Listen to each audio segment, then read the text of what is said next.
So Smash Bros. There are everybody is probably already satisfied with the roster there is, since there are 80 very much likable characters in the roster. Maybe except for Duck Hunt Dog and Princess Peach and Princess Daisy. But other than that, all the characters are practically likable, are all really likable, and all iconic characters in their own rights, whether infamous or good characters. Today we'll talk about 5 characters that will never make it into Smash Bros. As playable, that will never join these 5 characters here. They'll never join the 80 plus character roster of Smash Bros. Of course, all characters in Smash Bros. Are already in Smash Bros. And they will not be counted for this list, as of course they have been proven. And some of these characters I have said that wouldn't be in the game, so there's King K. Rool, he was actually put in Smash Bros. So, but don't take my word, don't take my video it's 100% fact, because it isn't. Because I said that there were some characters that would never be in Smash Bros. This is King K. Rool, but still made it into Smash Bros. So, yep. Number 1, Heavy from TF2.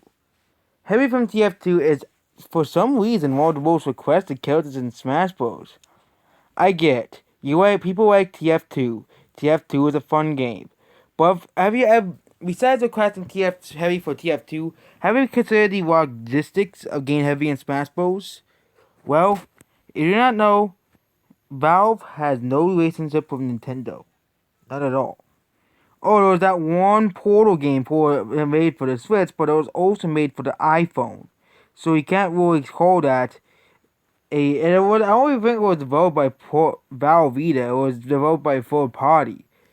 So Valve literally has almost no relationship with Nintendo. Also, Team Fortress game has never appeared on the console, on top of Valve having no relationship on the console. Which also makes Heavy thus a very improbable character appearing in Smash Bros. Number 2, Reimu. Reimu? People were seriously requesting this character. I know people requested weird characters in the past, like Gilliam, even though he became an assist trophy, but Reimu, come on, okay? She will never be in Smash Bros. Her game series is very obscure. I know her game series inspired a whole genre of games, and that is the reasoning to be in Smash Bros. But the thing is that her franchise is like Fire Emblem. There are so many characters in that franchise that there are lots of other she is not the only popular character from that franchise. And also, don't request it just because he's your rival. That's a horrible reason to request a character for Smash Bros. I guess what's next? We're gonna request all the other waifu characters in Smash Bros. No, thank you. Number 3, Xeno. Oh yes, the age-old tale of Xeno being in Smash Bros. People claim that Xeno still has a chance of appearing in Smash Bros. Even though we all know he will never be in Smash Bros. People say, but Xeno has a spirit. Xeno's game, but Xeno has a spirit, but most people won't know who Xeno is. I get Terrio is added, but SNK is an entirely new company. SNK's games are very important to fighting games. What importance does Xeno have to the Mario series? None. Nothing. He was a side character in a game that, because it's a game about Mario, of course. And Xeno was essentially one of the 5 playable characters. You didn't even have to play as him, since you only have 3 characters in that whole game. So he was an optional character to say at most, if you didn't really care for Xeno. But there are other characters in the Mario universe that have had more games than Xeno, and people say that Luigi can't be in Smash Bros. Because he hasn't had his own game. But Xeno only appeared in one game, hasn't had his own game, hasn't appeared since that game, except for Spirit in Smash Bros. Except for like 3 cameo experiences since then. And to top it all off, the Nintendo remastered the game that Xeno had a cameo in and removed Xeno from that game. And so that Nintendo doesn't really care for Xeno either. So Nintendo picked all these characters, meaning if Nintendo doesn't care for Xeno, Xeno won't be in Smash Bros. And if this is supposed to be the last Smash Bros. Game, that means Xeno will never be in Smash Bros. Ever. Number 4.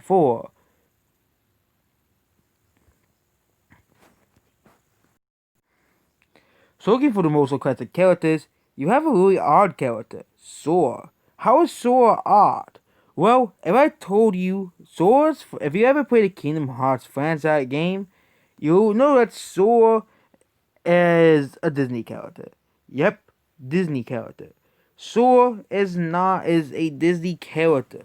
That means you have to negotiate with the mouse himself to be in Smash Bros. But they said, oh, but Sora can be in Smash Bros. Because Disney said if enough people want him to be in Smash Bros, he can be in Smash Bros. But here's the problem. Nintendo doesn't care for Disney. Okay? Nintendo is working with Universal and Universal Parks. They're not working with Disney and Disney Parks. They're working for and again, why does this matter? It's because Universal is a competitor to Disney. All of the Nintendo movies are being made by Universal or Warner Brothers. So that means Scorpion has more of a chance of appearing in Smash Bros. Because Scorpion is owned by Warner Brothers than Sora has a chance of appearing in Smash Bros. Because Detective Pikachu was published by Warner Brothers as well. So Scorpion has more of a chance of appearing in Smash Bros. Than Sora because Nintendo is directly working with Disney's competitors and completely abandoning Disney as a whole. And that's why Sora will never be in Smash Bros. Because Nintendo works with Disney's competitors. Yes, Kingdom Hearts had games on Nintendo because Sora seems like a character that would be would be a perfect fit for Smash Bros. Until you realize that he's owned by Disney and you have to work with Disney, which Nintendo doesn't want to do. Which again, there are people saying, "But there's no proof of that." But let's look at it. Nintendo's working with Disney's competition, Warner Brothers and Universal, to put out movies, and even a theme park with Nintendo theming as well. So yep, he will never be in Smash Bros. Ever. Number 5.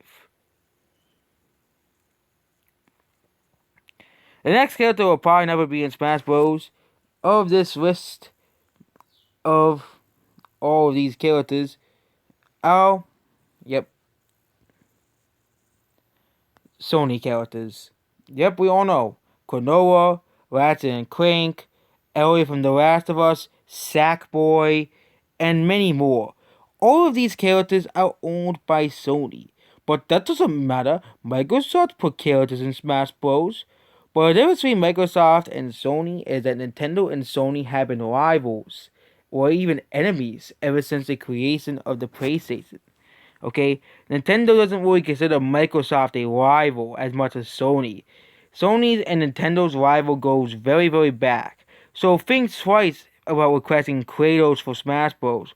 Or requesting Ellie from The Last of Us, or Ratchet and Clank, or Sackboy. Because we all know these characters will never be in Smash Bros. Because Sony will not allow their characters that they own, to be in a Nintendo game. Nintendo and Sony are still not friends. They are still not friends. So why would he put these characters owned by Sony in Smash Bros? It doesn't make any sense at all to put a Sony character in Smash Bros. You can see by the requests, no one requests Sony characters because we all know Sony characters have no chance to appear in Smash Bros. And people try to argue with you, but Microsoft put characters in Smash Bros. But Microsoft put characters in Smash Bros. Because Microsoft and Nintendo have gotten a better relationship over the past 5 years. Sony, however, doesn't, and still sees Nintendo as a competitor, and that's why he will never be in Smash Bros. Now we're going over some honorable mentions. Shantae, her design, other than her design being too risky, seems to be like another good fit for Smash Bros. Symbol character is Conker. Conker is another pretty character that is pretty mature themed. But again, we got Bayonetta in Smash Bros. So if Bayonetta is in Smash Bros, then Conker and Shantae, with our more mature characters, can be in Smash Bros. The same thing can apply of Doomguy and Master Chief. Master Chief and Doomguy can be in Smash Bros. Especially if Microsoft allows both of them to be. Yep, Microsoft though owns both of the characters as well, so makes them pretty possible to appear in Smash Bros. Next is any other indie characters. People say indie characters have no chance, but they put Steve. I know Steve is not an indie character anymore, but Steve is basically the highlight of the most successful indie game of all time, Minecraft. Yep, not Among Us. And yeah, Among Us will never be in Smash Bros. But I think we all know that will never happen because Among Us is too recent. I'm talking about actual characters that are requested or what. And of course, Waluigi, but we already know that we already know that Sakurai is unwilling to put assist trophies as playable characters. But I bet if they did put Waluigi, if they did deconfirm one assist trophy, they would probably pick Waluigi as well. So yeah, but it's interesting each character. Who is the least interesting character? Beef Fighter and Diddy Kong and I don't know, Dark Pit, Duck Hunt, Rosalina. Yep, those are the least interesting characters in Smash Bros. But yep, there we go. That's basically it. Goodbye.